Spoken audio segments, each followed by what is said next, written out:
Hi guys, welcome back to another video. Today I'm going to cover the US House elections of 2022. I covered the Senate yesterday at Halloween. Today it's going to be about the House. As you know, the generic ballot polls have been shifting towards the Republicans. There are some abominations in here from Morning Consult and The Economist/YouGov, but otherwise Republicans are poised to take a massive lead and advantage and just leap ahead in the generic ballot. And there are also new polls coming out all the time. Not all of them are really showing Republicans doing that well, but I have a lot to work on here because I am going to make my official prediction today. So let's get to it.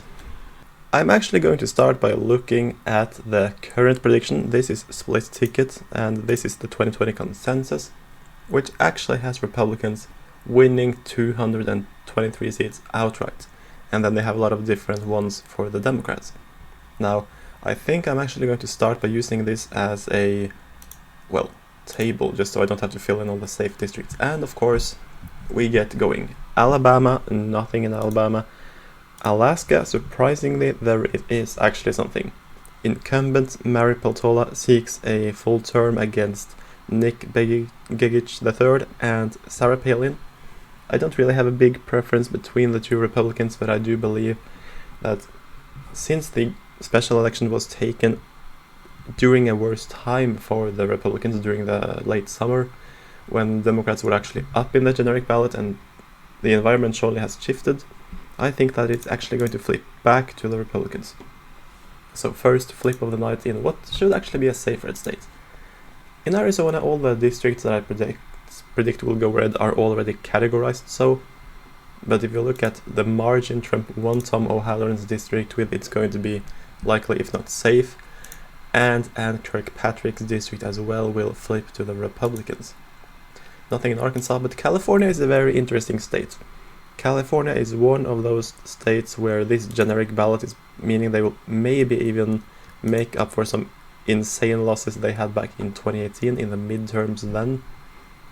Up in the Valley area here, I believe it's the Japanese American population that's going to be the deciding factor in the 13th district.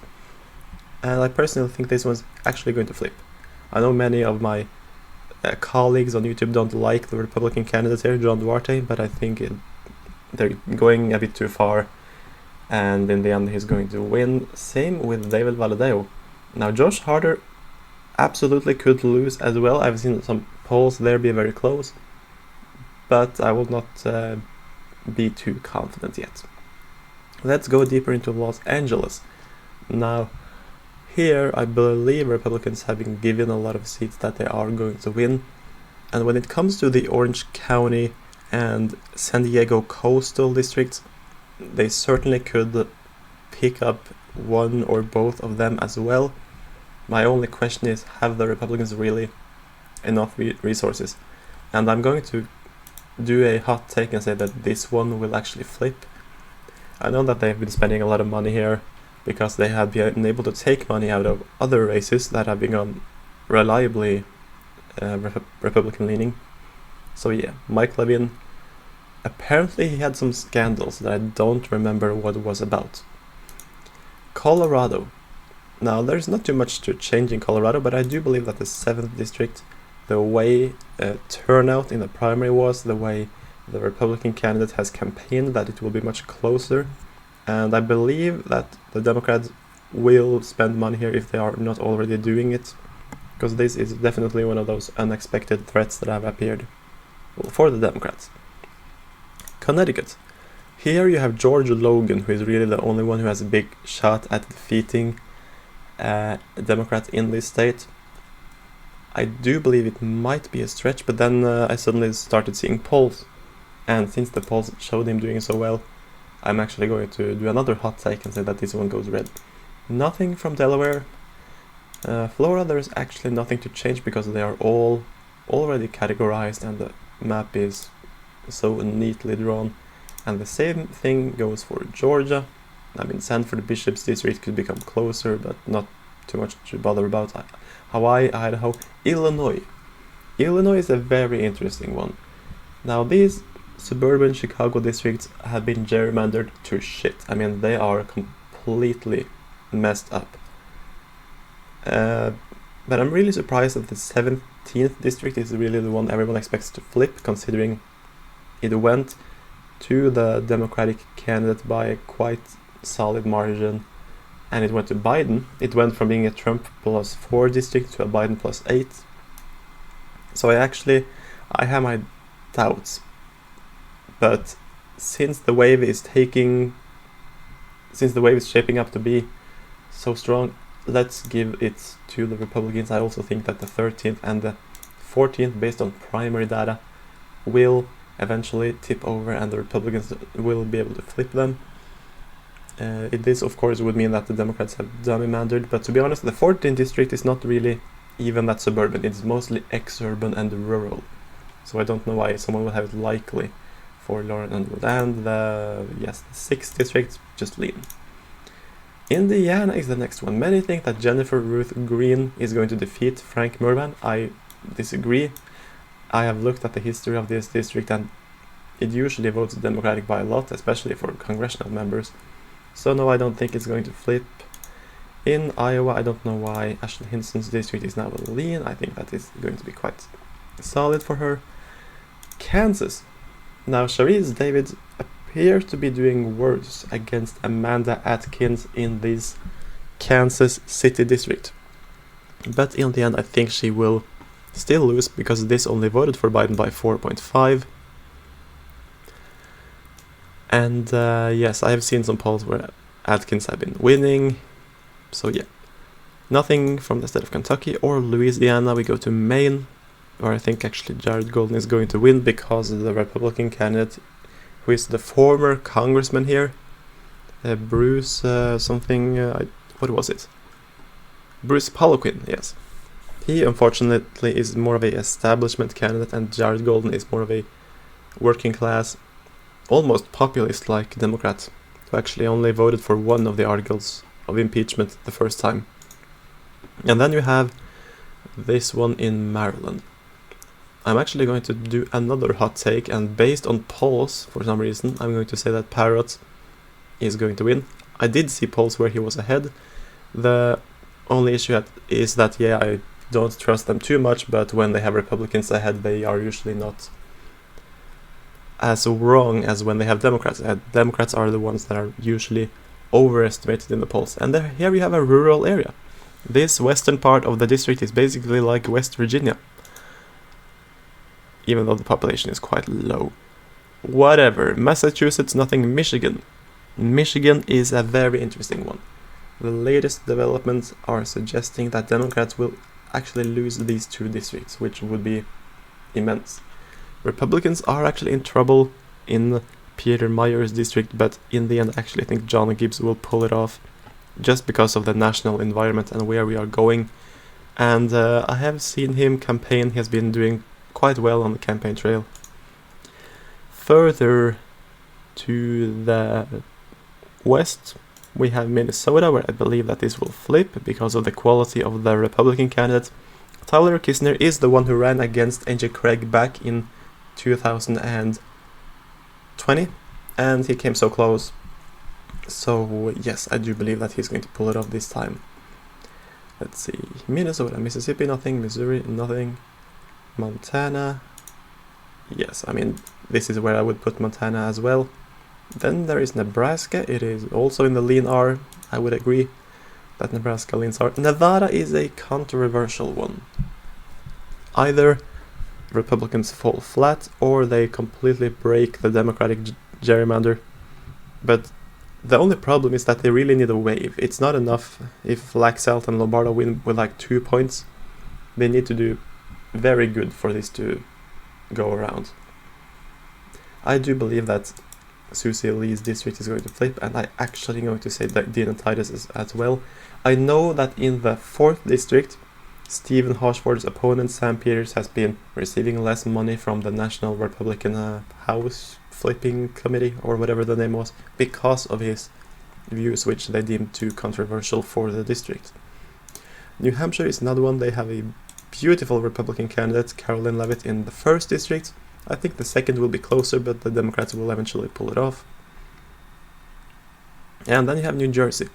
This one I will actually classify as likely. If you saw the turnout in the primary in this district, you can see that Malinowski is definitely going down. And as of recently, just polling is going to suggest that some of these districts will be closer as well. But yeah, Malinowski is finished. He's been finished from the beginning, really. Next one is New Mexico, where I wouldn't change too much, only lean instead of tilt. New York is one of those big enchiladas where, most interestingly, as of late, Sean Patrick Maloney is in deep trouble in the 17th district. Now this is so close to New York City that you might expect it to go blue quite reliably, but considering Lee Zeldin is doing a great job atop the ticket, this one is a complete toss-up. We don't know, but I'm actually going to be, I guess, pessimistic and keep it to tilt Democrats. And otherwise I believe, yes, these two districts are going to flip because there is no Democratic incumbents and you have quite strong Republican candidates, I think. Yes, you have George Santos, who I believe I've seen some interviews with, and then you have Mark Molinaro, who did lose the special election, but like Alaska, that was during the late summer when Democrats were actually up in the generic ballot. This will be a different environment. And then you have North Carolina, where Bo Hines will win and nothing will change otherwise too much. I think that this one is... It could flip. It could, but I mean, it is in the black belt, so I'm not that confident that it will. North Dakota, nothing. Ohio. There is a lot in Ohio to take into consideration. Steve Chabot, I think that he's so strong he will win by lean margin. But then you have Marcy Kaptur, who was actually doomed, but then you had J.R. Majewski, who had some scandals regarding his military record and the GOP pulled funding.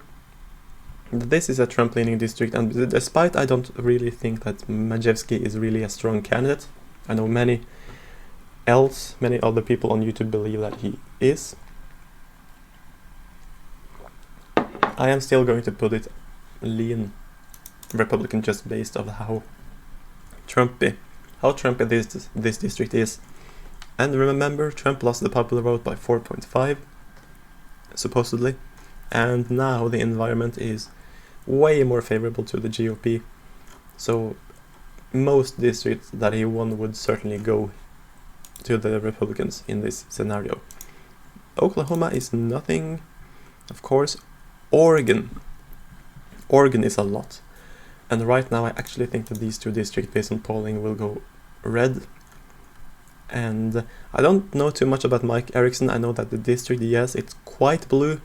Alex Carlatos, however, in his district I have not seen polls as favorable to him as they have been for Mike Erickson, even though Carlatos is probably a stronger candidate just based off name recognition. Everyone knows who he is.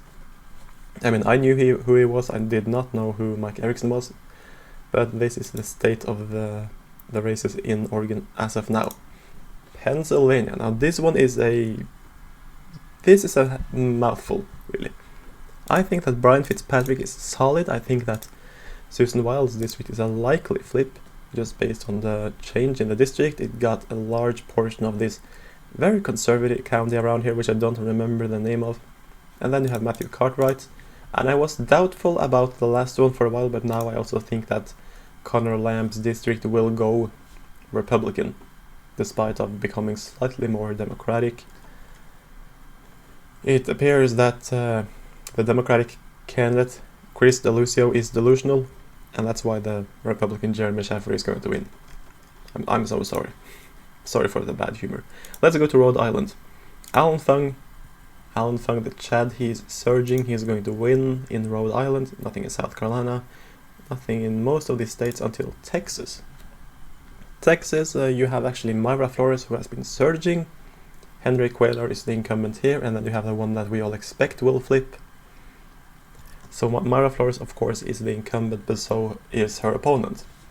But this is a race that has been changing from likely Democratic to lean Democratic, and then to toss-up, and now I've seen someone has it as tilt Republican.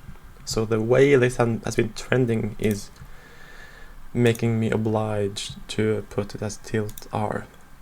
After Texas, there is nothing in Utah, Vermont, Virginia. I think that this district actually leans R, and I'm really uncertain about these two others, especially Abigail Spanberger's district. What district is it? It's become more democratic. It voted for Biden by 6. Yes, I mean, if she was running against Glenn Youngkin, she would definitely lose, but she's running against a candidate that I don't know is so strong. She might be, but just based off how the district is and the fact that Abigail Spanberger has won some really tough races before, I'm going to put it as tilt Democratic. And we are almost at the end. In the state of Washington, there is one big flip, and this is Kim Schreier's district. Just like Susan Wild and Matthew Cartwright and Angie Craig, she almost lost in 2020. This time she will lose. And Washington is like the state where you can see that there are some really unexpected flips out west here, which would take everyone by surprise, but don't expect it. West Virginia, nothing in Wyoming. Wisconsin is the last one, and we are finished. So Republicans are almost at 250 here after these elections. Now there are many other opportunities as well. If they defeat Maloney, they will probably be at 250. But right now, with the generic ballot currently at 2.8 or 3.9 if you remove these abominations down here by YouGov and Morning Consult, yeah, you will see that the Republicans are favored to win a quite solid House majority. But anyways, thank you all so much for watching. I hope you enjoyed this video. Please like, and I'll see you next time.